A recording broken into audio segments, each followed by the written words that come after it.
Okay, good morning, everybody. Thank you for coming to see the Q1 results for 2016 today. We will get presentations by Mr. Sanjay Ahuja, who is the CFO of the company, and Mr. Vikash Jalan, and I'll do a summary at the end before we have the Q&A. If you do have any questions, please do make a note, and at the end we will have time for Q&A. Thank you very much. So first of all, I'd like to ask Mr. Sanjay Ahuja to start the presentation. Thank you. Good morning to everyone. We are going to talk about the first quarter results here. Sorry, I'm just trying to get comfortable.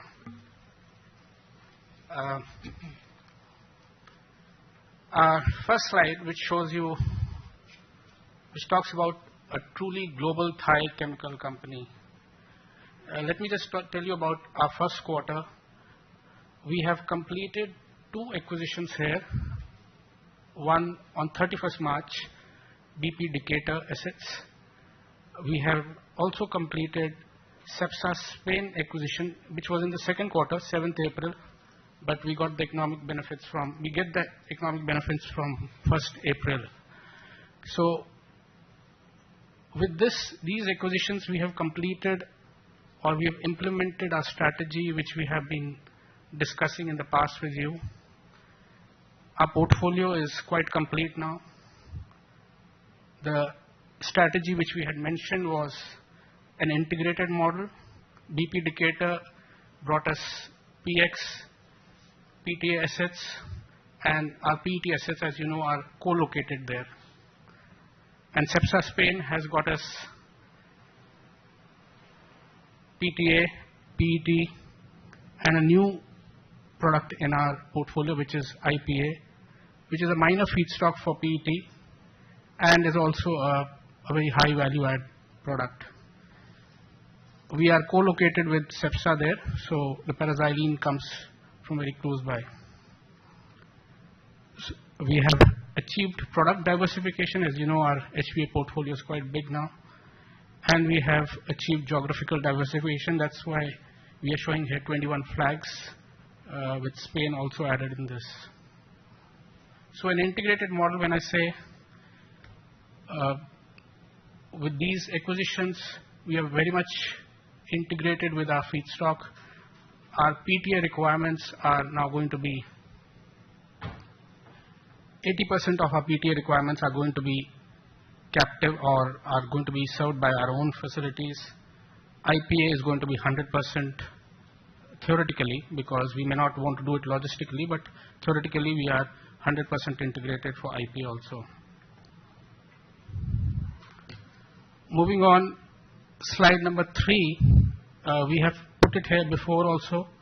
As you know, we are number 1 in PET globally. 1 out of 6 bottles are made from our polymers. 1 out of 2 premium diapers are made from IVL yarns. And 1 out of 4 airbags are made out of IVL yarns.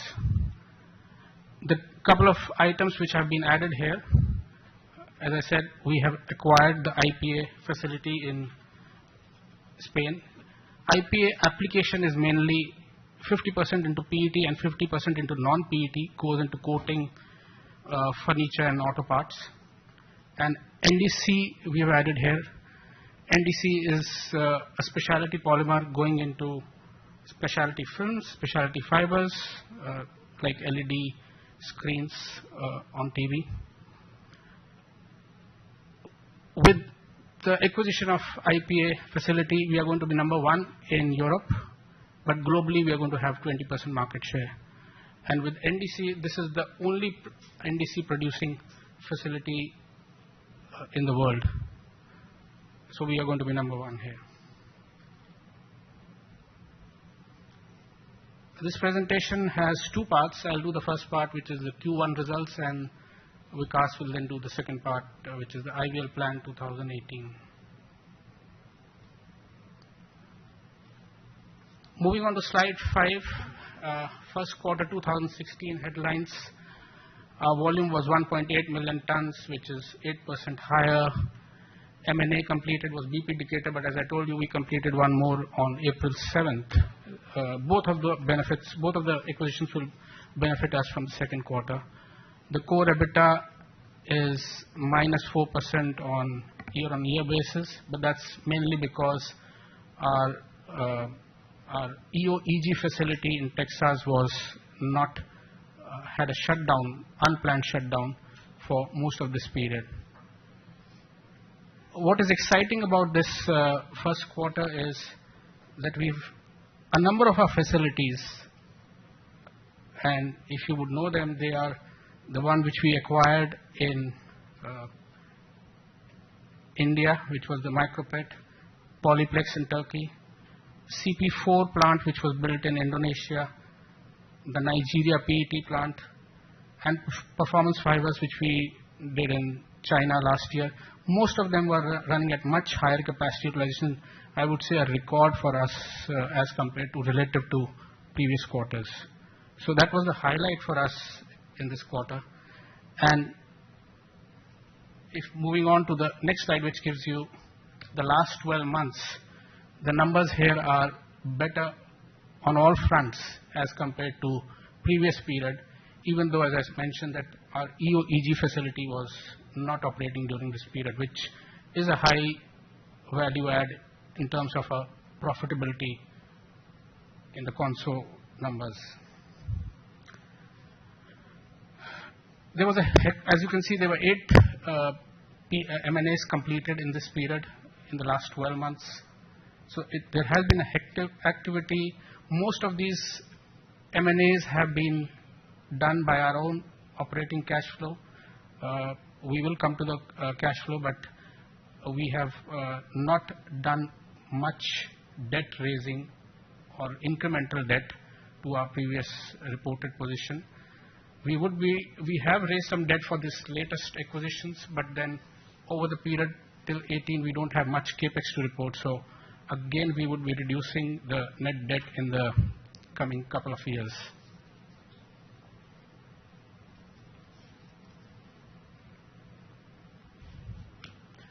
This slide gives you the diversity in our revenues and earnings.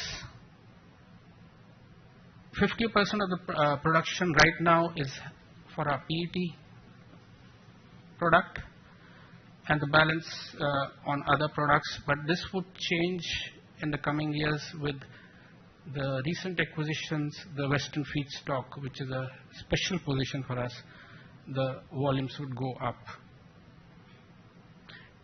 HVA continues to give us 50% of our EBITDA, and this is now what I'm talking to you is the last 12-month numbers.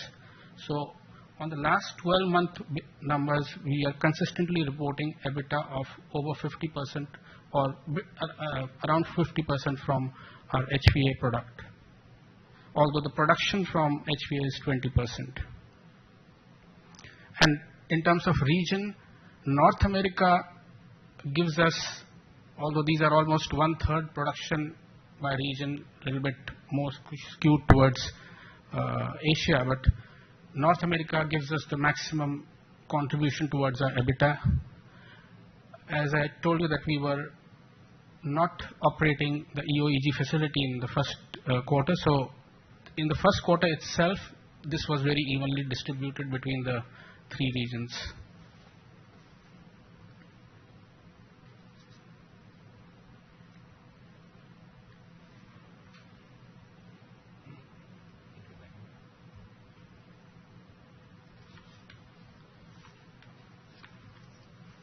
This is one slide where because our EO/EG facility was not running this quarter, we tried to show here what is our North America, US performance without the EO/EG facility.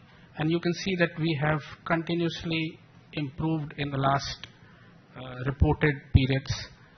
It has moved from 2,500 to 2,900. So the market there is disciplined, and we continue to enjoy better profitability even without the EO/EG. And with EO/EG, which has started now on 15th April, this is going to substantially improve in the coming periods, again because we have acquired the BP Decatur facility. So these numbers are expected to go up quite a bit with the EO/EG facility.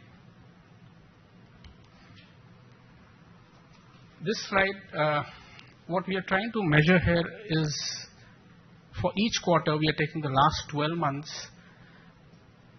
We are showing you here how our HVA business has performed. You can see the volumes have almost doubled.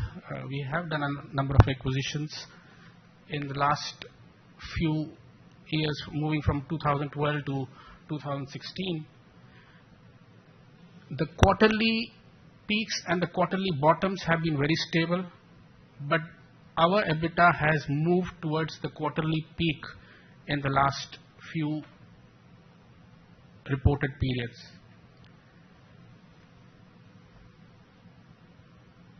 Now, this EBITDA is almost 2.5 to 3 times of what the necessity EBITDA is, and it will continue to be here.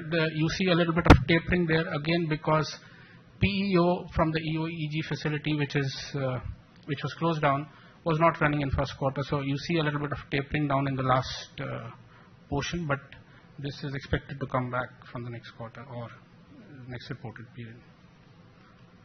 Now, if we move towards a similar graph for necessity has seen the red line you see has seen some volatility, and in fact, the last few quarters have been reaching the trough, what we call here as a bottom, and we feel that this is these spreads or these EBITDA numbers here are kind of unsustainable for the industry as a whole. We expect these numbers to go up, and that's the upside we have because our HVA portfolio is performing excellently, and here we are talking about these numbers having a reverse in the coming years with the number of factors which we have mentioned in our MD&A, and because of which we should be seeing an upside here. Even if we don't see an upside, which we haven't built in our business plan 2018, this red line will definitely go up because the recent acquisitions have been in the Western feedstock, which have, among these red line, it has a higher weight. It would have a higher weightage. So you would see that this red line would start going up, assuming that the EBITDAs did not change in each region.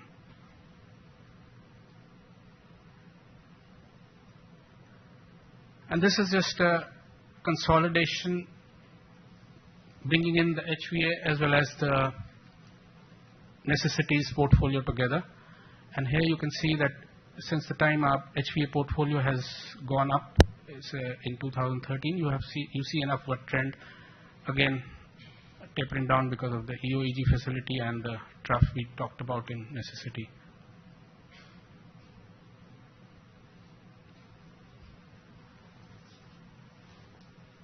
Slide on core net profit. The first four at the bottom is full years, and then the last 12 months, just to give a comparative. The last 12 months are higher, even though, again, our flagship company was not running. It is higher. And to emphasize here, this would substantially improve from next quarter onwards once the earnings from Cepsa Spain, BP Decatur, and EO/EG facility come in.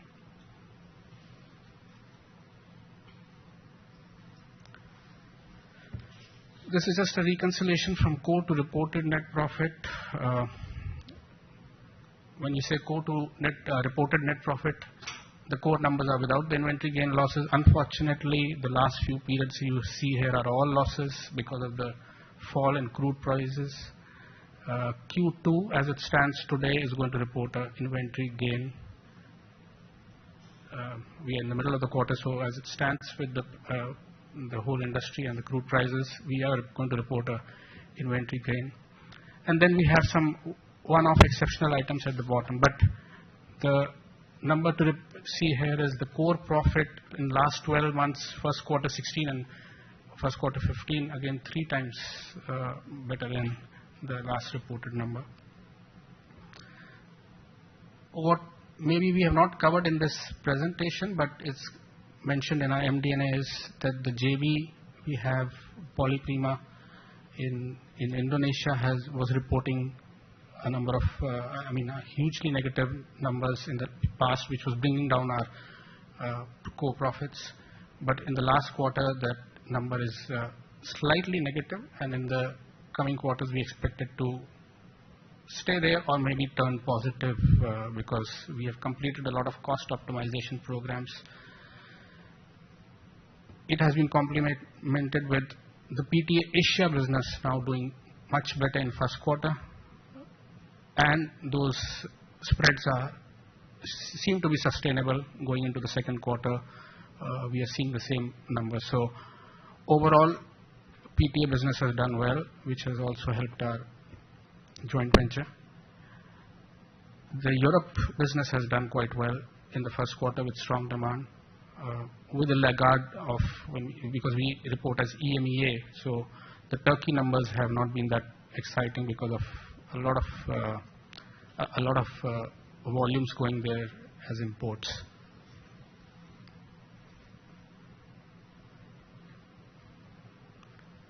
This slide shows you the strength in our operating cash flow. 2014 and 15 had very strong cash flows. We also did, one was certain release of working capital, but also because of crude prices coming down, but also because of a lot of optimization was done in our working capital cycle. In 2016 first quarter, you see a lower number because of the EOEG shutdown. It would not have still become as previous quarter, but the driver for the coming periods would again be from the new acquisitions which we have done. That would go up, and since we don't have much capex other than the brownfield projects which are going down, the leverage is going to come down.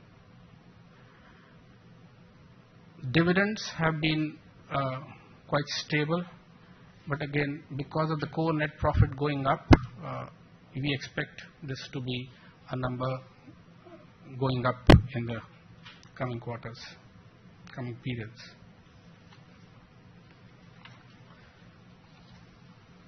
This is just our capital structure, and as I mentioned, on the right hand side on top, you see the capex spending. It has peaked in 2016. Again, most of it is already done by April 7th when we completed the CEPSA Spain. Now the capex is mainly related to our capex which is going on in the olefin cracker which we have acquired in, the ethane cracker which we have acquired in US, as well as the Rotterdam expansion which is going on. Other than that, there is more of maintenance capex which is there in our industry, but it is tapering down quite significantly, and that would bring down the net operating debt to equity, which will peak in quarter 2 with the 2 acquisitions completed, but thereafter they are going to come down. They should come down with the kind of cash flows we expect.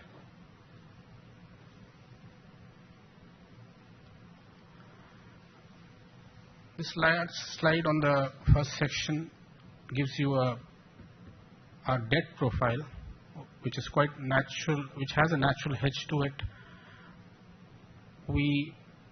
Wherever we make acquisitions, we try to keep the loans in the same currency, the revenues and the loans, the whole profile is in the same currency, so there is a natural hedge to it.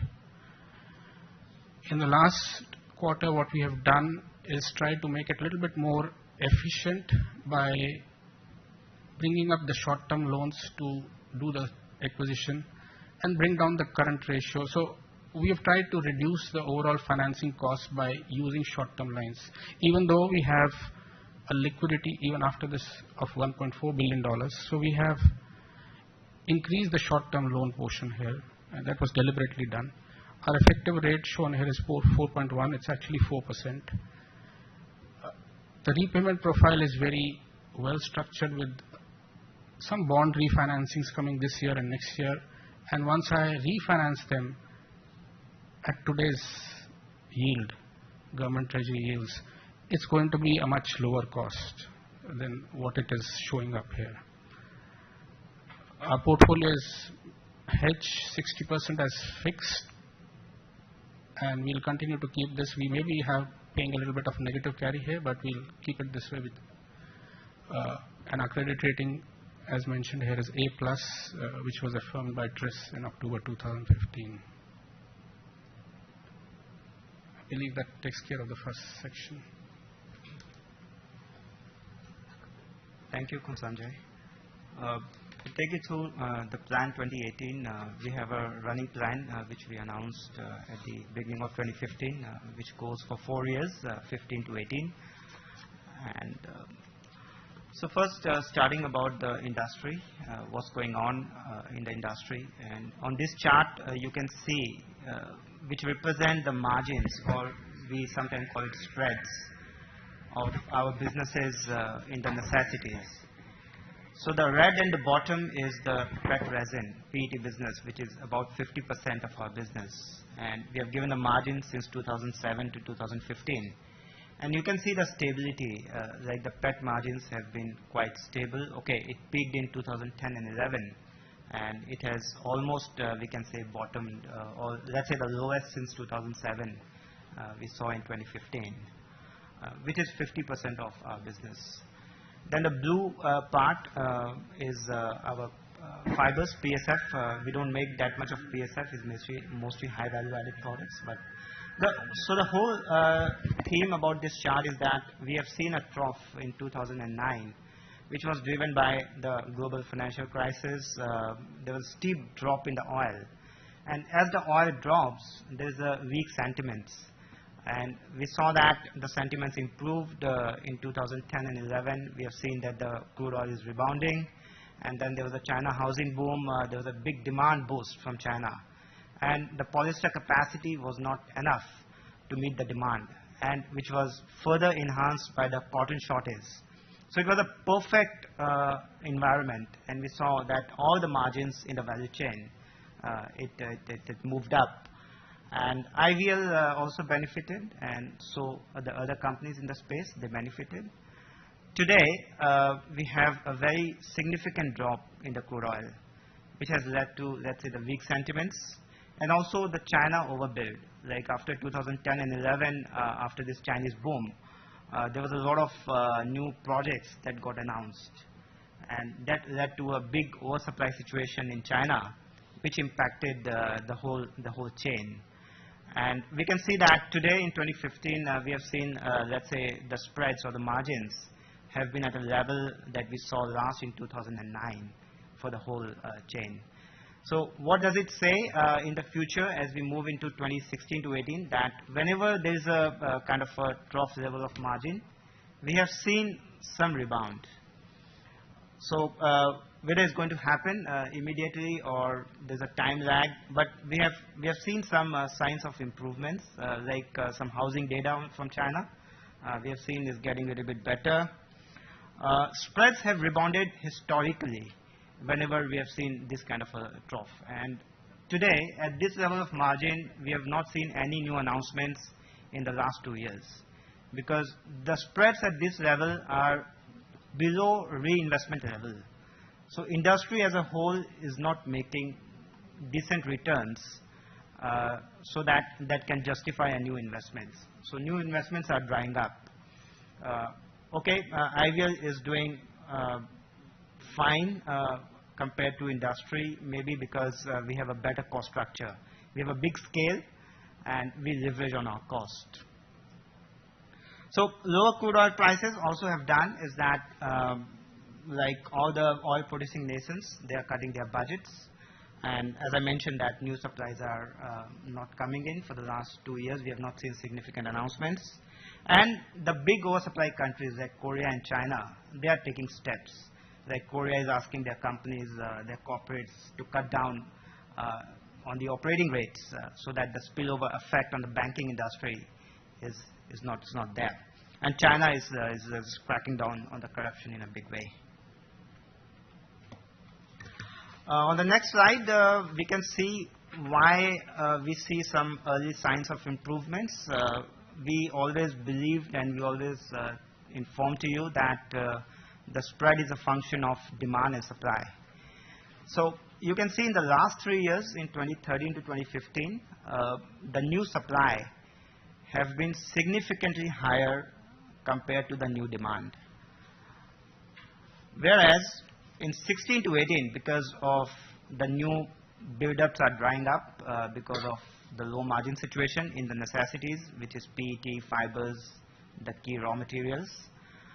We can see that at 80% of the new capacities which are coming, the new demand is significantly, or let's say marginally higher, which are kind of give an idea that, okay, the things seems to be a little bit improving. And this is for most of the products like PET, which is about 50% of IVL today.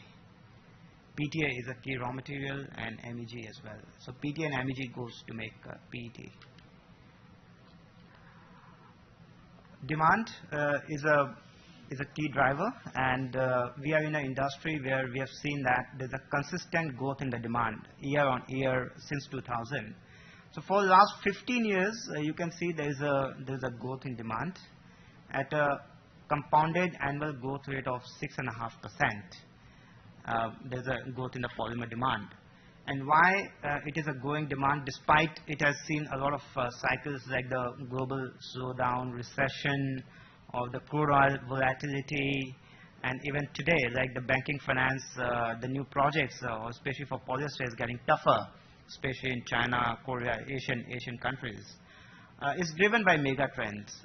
So for example, like the people, when we are talking about PET, why we call it necessity is because these are the products which we consume every day, like whether it's for drinking waters or like packed foods and all. So the people, as the people move into more cities, as the growth in the middle class population, we see a better lifestyle, and the people get more hygiene conscious, so they take more packaged food, packaged waters and all that. So that has been a very big driver. And some mega trends in the favor of polyester, like the growth in population, the middle class, and also the people who will live in cities going forward. So that has led to the growth in demand. And recently, in the last, let's say 1 year or so, we have seen some increment in the substitution of demand, because the PET is used for packaging, and which the replacement could be in the glass and aluminum, where the prices have not come down in line with the crude oil. So today PET is about 40% cheaper than it was a year before, whereas the glass and aluminum has not come down that much. We'll skip this slide. We have already discussed that what are the strategy actions we have taken in the last 1 year or so. So these are basically the timelines or the completions of the acquisitions. How we have funded in the past and how we are going to fund our plan 2018. You can see here that 13 to 15 in the last 3 years, we have our operating cash flow and our perpetual debentures have been able to fund the growth capex, 47 billion Thai baht, and the dividends and the interest, and still we are able to reduce our net debt marginally. Going forward in 16 to 18, our operating cash flow is almost double, and the capex 54 billion Thai baht is mostly done after we pay for the Spain acquisition in the first week of April. Most of the capex is done. Okay, still some capex is ongoing on the US gas cracker or the Rotterdam expansion. And then we have maintenance, dividends and interest, and we expect under this plan to reduce our net debt.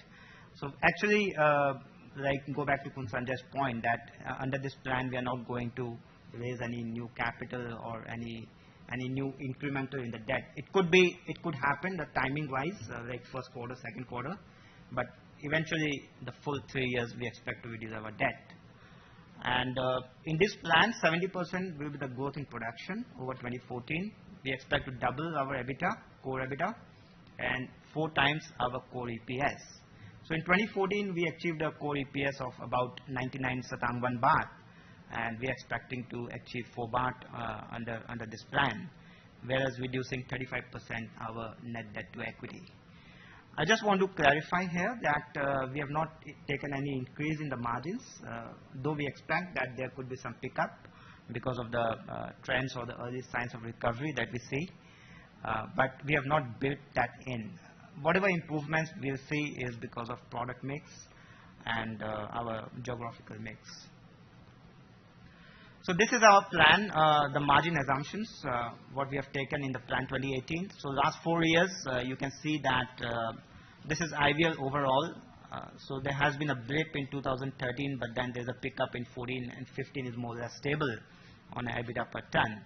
And then you see the increase in 16 to 18. This is driven by increase in the margins in aromatics. When we say aromatics, we are talking about PTA, and we are talking about a new product, IPA, isophthalic acid, for which we are the only company in Europe and number 2 in the world. So that is that product, and we are the biggest consumer of IPA in the world. So we are perfectly integrated, maybe not logistically, but theoretically we are perfectly integrated. So that's a high margin business we have bought. And then there's an increase in olefin in 2018. So as you know that we have a gas cracker we bought last year, and which is under restart phase, which we expect to complete by end of next year. So that will start end of next year. So 2018 will see that benefit. And you know that the gas prices are very low in the US. And US gas cracker, the ethylene margin over the ethane, which is a kind of gas, is pretty high because of low gas prices. And that benefit we expect to continue at least for next 2 or 3 years, because the new announcements, the new projects, they will start only 18 onwards. So we believe that this situation will continue. And so basically increase in olefin and aromatics is taking up the EBITDA per ton, and also some change in the geographical mix, because most of the announcements we have done last year and in this year is in the Western markets. And Western markets are normally have a better margin than Asia. Our HVA portion remains more or less same, like 40% contribution in 2014, about 39% in 2018. If you break it down into HVA and necessity, as we have discussed in the first section, you can see that the HVA continue to grow. We are continue to add more different products and add capacities and operating rates. You can see that IPA and NDC, which Sanjay mentioned in the beginning, are being added. And then there is a cracker investment, because cracker, we are going to make ethylene and propylene. And ethylene we consume today, we buy basically for our PO business and MEG business. So it's also an integration strategy as well. And at the same time, we benefit from a better margin environment in the US. And actually our cracker is maybe one of the first few crackers which are going to start. Actually the big crackers are going to start only 18 onwards. So we'll benefit from the early first mover advantage kind of a situation in this market. So our return on capital employed today in HVA business is 16%, and we expect to take it to about 22% from our cost excellence and the change in the mix and our lower cost of investments. Although there is a lot of comments and we have explained, so we are not going line by line, but if you have any questions, we can take up in the Q&A section. Necessities, as we have seen the graph in the industry, you can see that it is going down year by year, 12, 13, 14, and 15. And 15 is a little bit lower than 14, which are kind of correlate with the industry margins that we saw in the slide before. And then 16 is more or less a little bit same. We see a little bit improvement is because of the product mix, like BP acquisition or Cepsa Spain is all in the Western markets. So I expected to have a better margin. And then in 17 and 18, a lot of cost excellence projects are ongoing. And the lower energy prices is a tailwind for us, because we consume a lot of energy. About 50% of our conversion cost is energy. It's mainly a heating process. So we have seen a significant reduction in the energy prices across the world, and we are benefiting from that. You may not see that benefit in the EBITDA per ton in a true sense, because margins have come down in 15. And we have been able to, let's say, maintain our performance because of the cost benefits. As the margins rebound in the necessities, we have a, but okay, in this plan is basically the product mix. and if margins come back, we might achieve the plan a bit earlier. How our portfolio is changing? So you can see that in 2018, geographically we are evenly distributed. Like today, we have more capacities in Asia, like 2.8 million ton production in 2014, which is, let's say, one-third in 2018, and the most of the, let's say, about 50% of the EBITDA will be coming from North America, which is basically a superior geography and benefiting from the cheap gas environment.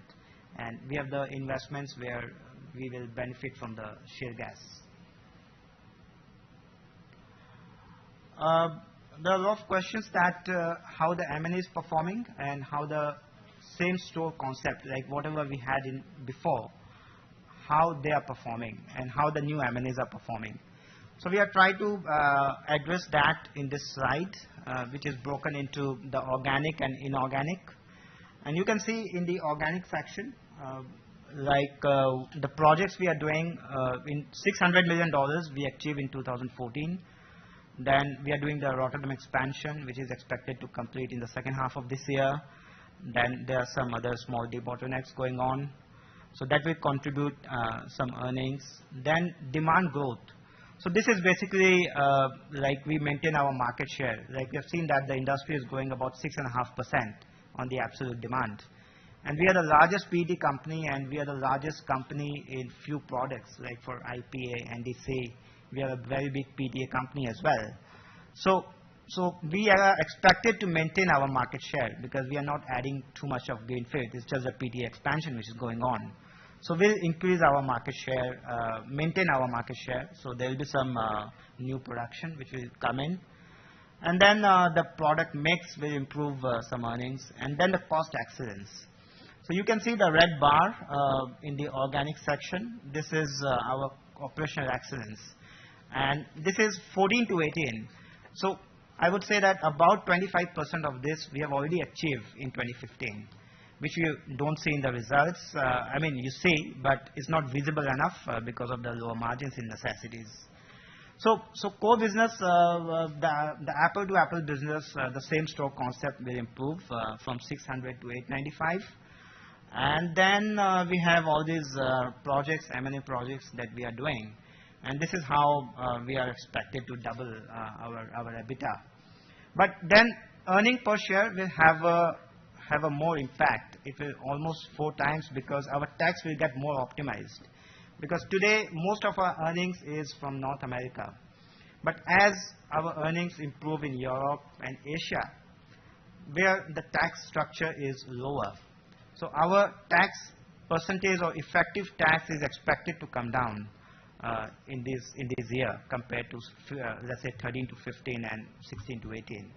So that is one, and then our interest cost eventually will come down. So that will have a multiplier effect on the earning per share. So with that, I give it to Richard to end the presentation. Yeah, so I'll just summarize a lot about what's happened in both the industry and how IVL has coped with those things that could have been proven very negative for other companies, but for us, we've managed to tough it through even the worst of times. Now, what you all know that in both China and Europe, the economies have slowed down. That has an effect on us. I think Sanjay mentioned housing slowdown. You have to imagine that we sell a lot of fibers that go into houses, like for carpets, for curtains, for bed linen, things like that. So if housing weakens, then obviously our business does as well. We've talked a lot in the last couple of years about overcapacity, especially PTA, and focusing mainly on China. Now, this is something that a lot of investors misunderstand, that the overcapacity for PTA only really happened in Asia, not so much in other places. But it has an effect on Europe, where there's a lot of imports from Asia, for example. This steep drop in oil prices has actually a positive and a negative effect. For retail investors, you looked at negative inventory, for example. The inventory went down, but what you maybe didn't realize is that when all of the oil prices go down, all of our raw material prices go down, we actually save money on working capital when we buy the raw materials. We don't have to spend quite as much. So it's a sort of a swings and roundabouts. Then you see that obviously I've talked about the Asian PTA, but going forward you could see that there'll be some industry restructuring. You'll see some consolidation. What we mean by this is that some companies that invested at the peak are now having trouble explaining to their banks why they cannot repay. They're all losing money on PTA. So there will be some closures. There will be, especially the smaller, older plants in Asia, we would expect to close. But some of the people that borrowed heavily to start new plants will find themselves in some problems.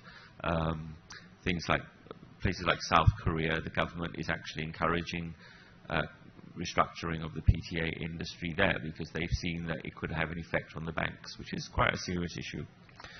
But now we're seeing some stronger demand coming in. We're seeing that things are beginning to pick up. This is only the beginning, so let's see how it goes moving forward. The oil price is starting to recover, so you get the opposite effect. Then you get your inventory gains, but then you have to use a little bit more on the working capital to buy the raw materials. But we can see that if PTA keeps moving upwards as it does, then the business will start to improve, and you'll see a lot of gains. But as Vikash and Sanjay have both mentioned, we're not really counting potential margin gains in our future plans. We're just saying this is what we can do, and this is what we know we can do. So therefore, if any margin gains happen, it will be like cream on the cake. It will be an additional upside for us. What we've done over the last couple of years during all of these economic downturns is we've looked at operational excellence. This usually means, for example, trying to find ways to make our equipment more effective, use less energy, use less water. So we focused on that. We started to invest in companies with higher value added products of higher margins. So when you invest in them, they tend to be niche, but at the same time, they offer a better return. Then we looked at expanding our necessities or commodities, whatever you want to call them. We can actually grow these things, and we try to reduce the margin volatility. And you've seen this happening in America, for example, to a lesser extent in Europe, that they tend not to be quite as volatile as in Asia. We've also been strengthening the balance sheet. We've issued warrants, which are coming due in 2017, one tranche, and perpetual debentures. Perpetual debentures, if you didn't know, are counted as equity. So that's actually strengthened the balance sheet in terms of debt to equity. Going forward from this year onwards to 2018, you'll see about 70% growth in production, and that's because we've acquired things, and we're also going to be increasing the utilization of our current assets.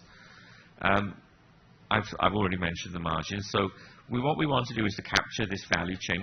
What that means is when you have your product that you sell to the consumer goods sector like Cokes and Pepsis, if you can capture all the raw materials going upwards, all of that margin belongs to you. You don't share it with anybody. So that would improve the financial health of the company.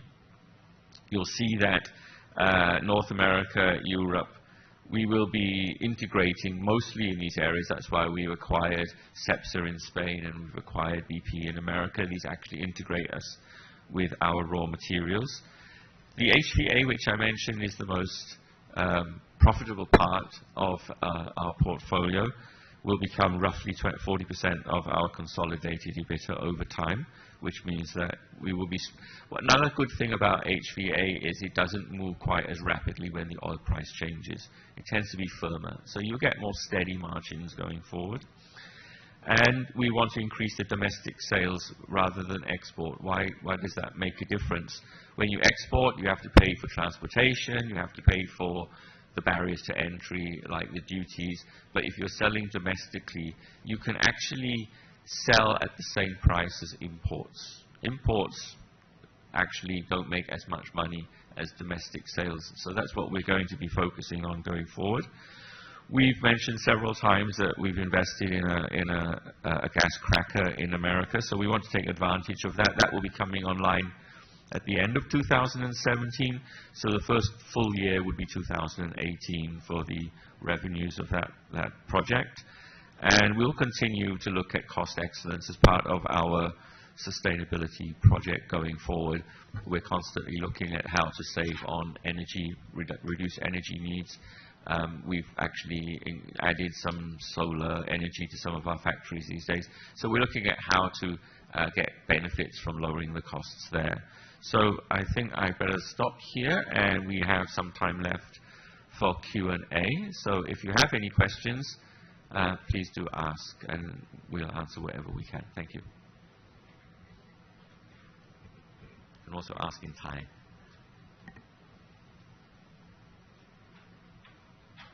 Okay.